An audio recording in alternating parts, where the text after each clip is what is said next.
अस्सलाम वालेकुम। Lecture number 8, chapter number 11, sampling and sampling distribution. आज हम नया चैप्टर स्टार्ट करेंगे, चैप्टर नंबर 11, सैम्पलिंग और सैम्पलिंग डिस्ट्रीब्यूशन के बारे में। सबसे पहले हम लोग पढ़ेंगे बेसिक डेफिनेशंस के बारे में। बेसिक डेफिनेशंस में सबसे पहले सबसे पहली डेफिनेशन जो हम पढ़ेंगे वो है पॉपुलेशन। What is population?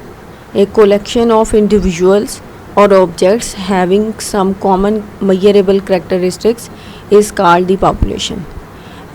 वैसे सबसे पहले मैं बताऊंगी कि जब पॉपुलेशन का वर्ड हमारे जहन में आता है तो हमारे जहन में पॉपुलेशन का जो मीनिंग आता है वो आता है आबादी, ठीक है। लेकिन जब हम अंडर द सब्जेक्ट पॉपुलेशन की डेफिनेशन पढ़ेंगे तो इससे हरगिज़ मुराद स्पेसिफिकली ह्यूमन बींग्स नहीं होंगे। इससे मुराद हर वो चीज़, हर वो ऑब्जेक्ट जो होगा वो हम लोग population as a population consider करेंगे जिसके रेलिवेंट हम लोग स्टडी कर रहे हैं। लाइक यहाँ पे डेफिनेशन में बताया गया एक कलेक्शन ऑफ इंडिविजुअल्स और ऑब्जेक्ट्स, यानी कलेक्शन होगी, इंडिविजुअल्स भी शामिल हो सकते हैं, ऑब्जेक्ट्स भी शामिल हो सकते हैं, having some common measurable characteristics, जिनके दरमियान एक ऐसी कॉमन मेजरेबल कैरेक्टरिस्टिक्स होगी, अवेलेबल होगी, जिसको हम लोग स्टडी कर रहे होंगे, इस कॉल्ड दी पॉपुलेशन। उसके बाद आ जाती है डेफिनेशन फाइनाइट पॉपुलेशन की। जैसे कि आप लोग को नाम से जाहिर हो रहा है, फाइनाइट मीन्स के लिमिटेड, ठीक है। So comes to the definition, a population is said to be finite if it consists of a finite or fixed number of element, ठीक है। यानी ऐसी पॉपुलेशन को हम लोग फाइनाइट कहेंगे जिसमें नंबर ऑफ़ एलिमेंट जो होंगे या नंबर ऑफ़ ऑब्जेक्ट्स जो होंगे या नंबर ऑफ़ इंडिविजुअल्स जो होंगे वो फिक्स्ड होंगे या फाइनाइट होंगे या हम उन्हें काउंट कर सकेंगे, ठीक है। Infinite population on the other hand, a population is said to be infinite if there is no limit to the number of element it can contain, ठीक है। On the other hand definitely अगर आप इन दोनों को contrast करें तो infinite population ऐसी population होगी जिसमें नंबर ऑफ़ एलिमेंट्स, ऑब्जेक्ट्स और इंडिविजुअल जो होंगे इनफाइनाइट होंगे, यानी उन्हें हम काउंट ना कर सकें, ठीक है। उसके बाद सैम्पल। सैम्पल क्या होता है? वैसे आम तौर पे सैम्पल की आप लोगों को डेफिनेशन पता है और उसी को ही हम इधर भी सैम्पल कंसीडर करेंगे। A sample is a subset of population selected with the object that it will represent the characteristics of the population. Means के sample is the subset of the population selected with the object that it will represent the characteristics of the population, ठीक है। हम लोग मैं आपको बताती हूँ कि अगर लेट अस सपोज, ठीक है, if this square is our population, ठीक है, then any subset may be like in this form, ठीक है। Any subset of the population select with the object, यानी इस ऑब्जेक्टिव के साथ उसकी सिलेक्शन हुई हो that it will represent the characteristics of the population, इसको हम लोग क्या कहेंगे? सैम्पल। यानी इस ऑब्जेक्टिव से हम लोग इसकी सिलेक्शन करें कि ये आपकी फुल पॉपुलेशन को सही तरीके से रिप्रेजेंट कर रहा है, ठीक है।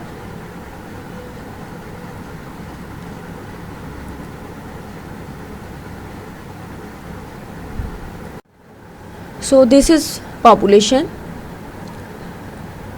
and the subset of the population which is selected on the basis that it represent the characteristics of population is known as sample. तो ये sample है and this one is population.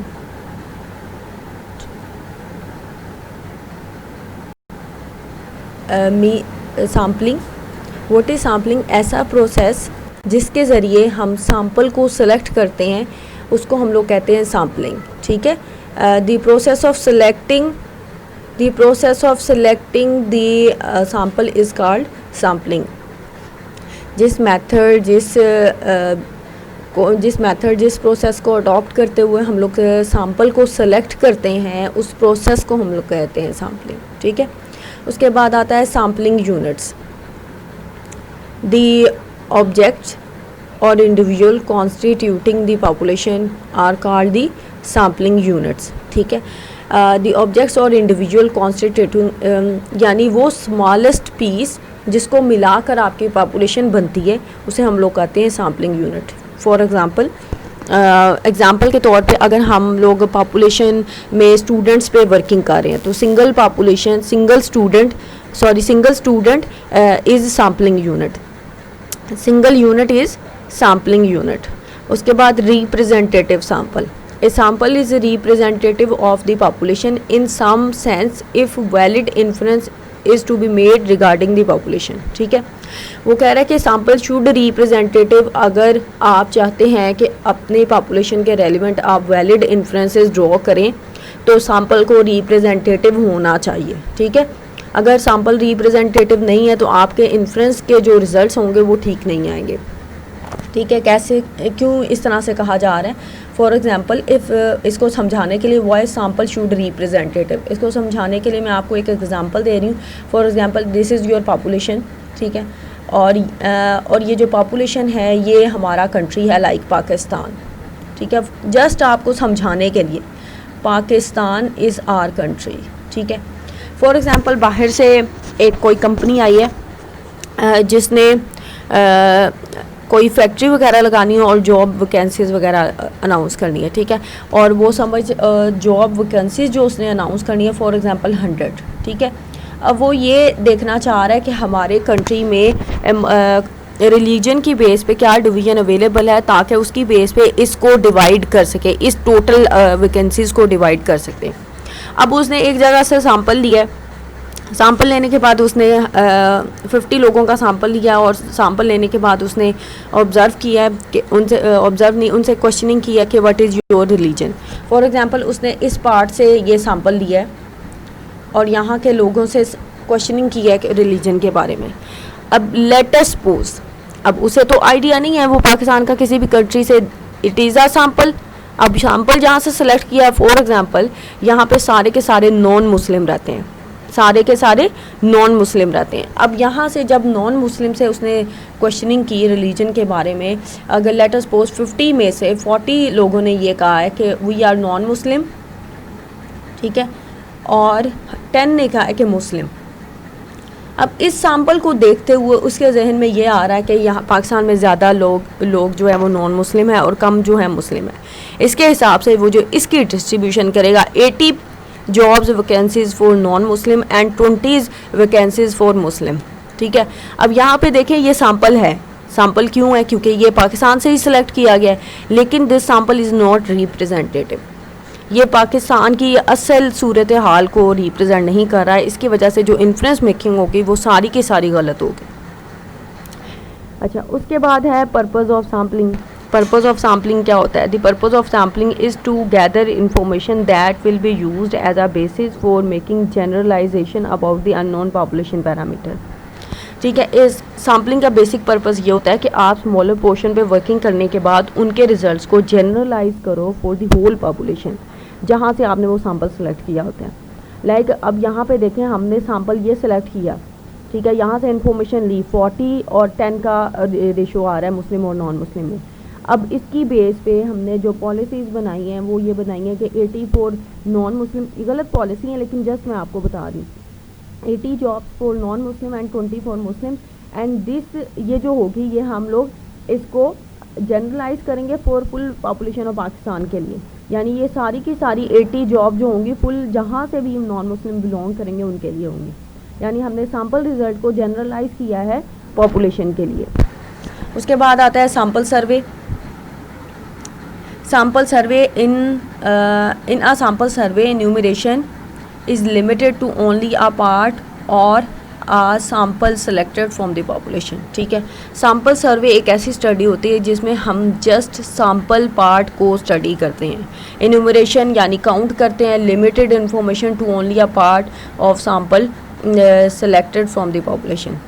Sample survey में हम just हम population को study नहीं करते. हम जस्ट जो सिलेक्टेड पार्ट होता है, जो सबसेट होता है पॉपुलेशन का, जो हमने एज अ सैम्पल सेलेक्ट किया होता है, हम जस्ट उसको स्टडी करते हैं.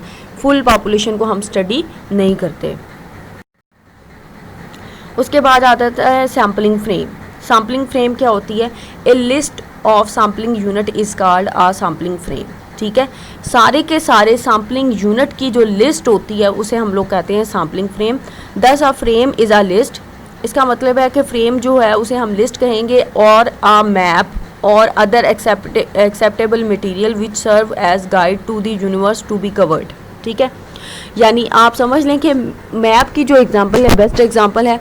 मैप से आप लोग अगर आपके पास मैप अवेलेबल है तो मैप को यूज़ करते हुए आप किसी भी अननोन एरियाज़ को कवर कर सकते हैं। सिमिलरली सैम्पलिंग फ्रेम भी इसी तरह से आपके पास ऐसी लिस्ट होगी जिसमें से आप जो है सैंपल सेलेक्ट कर सकते हो। ठीक है, सो आपके पास अवेलेबल हो वो लिस्ट जहाँ से आपने सैम्पलिंग करनी है, so that list is known as sampling frame. उसके बाद सैम्पलिंग विद रीप्लेसमेंट। अच्छा, सैम्पलिंग विद रीप्लेसमेंट में हम लोग क्या करते हैं? In sampling with replacement from a population, finite और इनफाइनाइट। ठीक है, दोनों में से या आपकी पॉपुलेशन फाइनाइट हो या इनफाइनाइट हो, दोनों में से अगर आप सैम्पलिंग विद रीप्लेसमेंट कर रहे हो, the element drawn is return to the population. यानी हम लोगों ने जो एलिमेंट ड्रॉ किया है पॉपुलेशन में, वो before drawing the next element the number of elements available for the future drawing is not affected. जैसे आप लोगों को नाम से जाहिर हो रहा है ना विद रीप्लेसमेंट, तो वो कह रहा है कि इन सैम्पलिंग विद रीप्लेसमेंट में अगर आपकी पॉपुलेशन फाइनाइट हो या इनफाइनाइट हो, आपने क्या करना है? आपने जो एलिमेंट निकाला होगा फर्स्ट एलिमेंट, वो देखने के बाद उसे रिप्लेस कर दिया जाएगा बिफोर द नेक्स्ट ड्रॉ। ठीक है, इससे क्या होगा कि आपके नंबर ऑफ एलिमेंट जो होंगे वो इफेक्ट नहीं करेंगे। हर दफ़ा जब आप ड्रॉ करेंगे तो आपके टोटल जो बैग होगा उसमें फुल पॉपुलेशन ही होगी। ठीक है, उसमें फुल पॉपुलेशन ही होगी। अच्छा, इन सैम्पलिंग विद रिप्लेसमेंट में क्या होता है? In sampling with replacement an element can be selected more than once. यानी एक एलिमेंट जो है एक से ज़्यादा दफ़ा सेलेक्ट हो सकता है। क्यों हो सकता है? क्योंकि पहली दफ़ा जब हमने उसे निकाला, उसे ऑब्जर्व किया, उसे नोट करने के बाद उसे दोबारा रिप्लेस कर दिया, अब वो फुल बैग में दोबारा से अवेलेबल है। जब आपने दोबारा सैम्पलिंग करनी है तो डेफिनेटली उसके भी सिलेक्ट होने के चांसेस होंगे। इसी तरह से sampling without replacement, in sampling without replacement from a finite population. ठीक है, अब इसमें जस्ट फाइनाइट पॉपुलेशन का जिक्र किया गया, जबकि विद रिप्लेसमेंट में फाइनाइट और इनफाइनाइट दोनों का जिक्र किया गया था। ठीक है, The element selected is not returned to the population before drawing the next element। यानी इसमें ऑपोजिट साइड पे हम लोग वर्किंग करते हैं। हम लोग जो है पॉपुलेशन एलिमेंट को दोबारा रिप्लेस नहीं करते, हम उसको नोट करने के बाद वापस अपने पास रख लेते हैं। तो इसका मतलब ये है कि सैम्पलिंग विदाउट रिप्लेसमेंट में एक एलिमेंट एक से ज़्यादा दफ़ा सेलेक्ट नहीं हो सकता, क्योंकि जब जैसे ही आपने उसे निकाला है, देखा है, ऑब्जर्व किया, उसे आपने साइड पे रख दिया है, दोबारा रिप्लेस नहीं करेंगे तो डेफिनेटली वो दोबारा सेलेक्ट भी नहीं होगा। उसके बाद है पैरामीटर। ठीक है, पैरामीटर क्या होता है? Numerical such as a numerical such as mean, median और standard deviation calculated from population is called a parameter. ठीक है, पैरामीटर्स कोई भी वो न्यूमेरिकल कैलकुलेशन, मीन हो, मीडियन हो, स्टैंडर्ड डेविएशन हो, ये सारे आप लोगों ने लास्ट ईयर पढ़ चुके हैं। ठीक है, कोई भी कैलकुलेटेड कैलकुलेशन हो, ठीक है, like mean, median, mod, standard deviation, अगर आप ये पॉपुलेशन के डाटा सेट को यूज़ करते हुए कैलकुलेट कर रहे हो तो that is known as parameter, और इसको हम लोग ग्रीक लेटर से शो करते हैं। सिमिलरली स्टैटिस्टिक क्या होगी? स्टैटिस्टिक सेम वे में ऐसी कैलकुलेशन में mean, median, mod, standard deviation सारी आएंगी। If all these calculation are calculated from sample data, then that statistics is known that calculation is known as statistic। ठीक है, और इसकी सिंपल एग्जांपल ये है एवरेज। अगर आपने पॉपुलेशन से कैलकुलेट किया है तो म्यू, और अगर आपने सैंपल से कैलकुलेट किया है तो एक्स बार। ठीक है, ये इसकी एग्जांपल है। उसके बाद है सैम्पलिंग एरर। ठीक है, सैम्पलिंग एरर क्या होता है? The sampling error denoted by capital E is the difference between the sample statistics and the population parameter T. ठीक है, सैम्पलिंग एरर को हम लोग कैपिटल ई से डिनोट करते हैं, और एक्चुअली ये क्या होता है, एस्टीमेट और एक्चुअल में डिफरेंस होता है, ठीक है। जो आपने एस्टीमेट लगाया है और जो एक्चुअल उसकी वैल्यू है उसमें जो डिफरेंस आएगा that is known as error, और उसे हम लोग कैपिटल ई से डिनोट करते हैं। For example T is the estimate and capital T is the population parameter, और जो कि एक्चुअल वैल्यू है। So the difference between the two is denoted by capital E. Sampling errors are negative if the parameters is underestimate and positive if it is overestimate। Means कि आपका इसका answer negative भी हो सकता है और positive भी हो सकता है। अगर आपका स्मॉल टी का आंसर कैपिटल टी से बड़ा होगा तो इसका आंसर पॉजिटिव होगा। अगर स्मॉल टी का यानी estimated value is less than the actual value तब इसका आंसर जो होगा वो नेगेटिव होगा, जैसे अब हमने यहाँ पे अंडर एस्टिमेट और ओवर एस्टिमेट में डिस्क्राइब किया हुआ है। सैम्पलिंग यूनिट्स,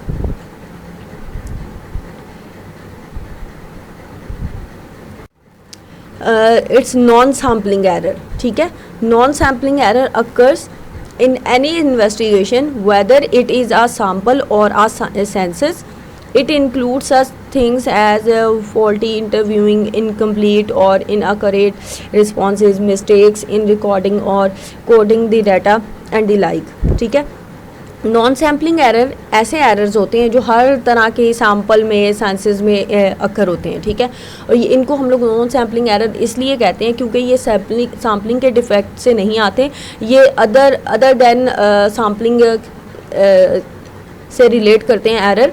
लाइक अगर आपने इंटरव्यू ठीक नहीं किया, ठीक है, और आपने फॉर्म फिल करते हुए इनकम्प्लीट इनअक्यूरेट रिस्पॉन्सेज आपको आए हैं, और आपने रिकॉर्डिंग करते हुए मिस्टेक की है, आपने कोडिंग करते हुए डाटा को मिस्टेकनली एंटर कर दिया, तो इस तरह के जो एरर होते हैं ये आपकी ह्यूमन एरर्स होंगे, लेकिन ये सैम्पलिंग के एरर्स नहीं होंगे। उसके बाद होमवर्क में बेटा आपने ये सारी डेफिनेशन याद करनी है, ठीक है, ये आपका होमवर्क है।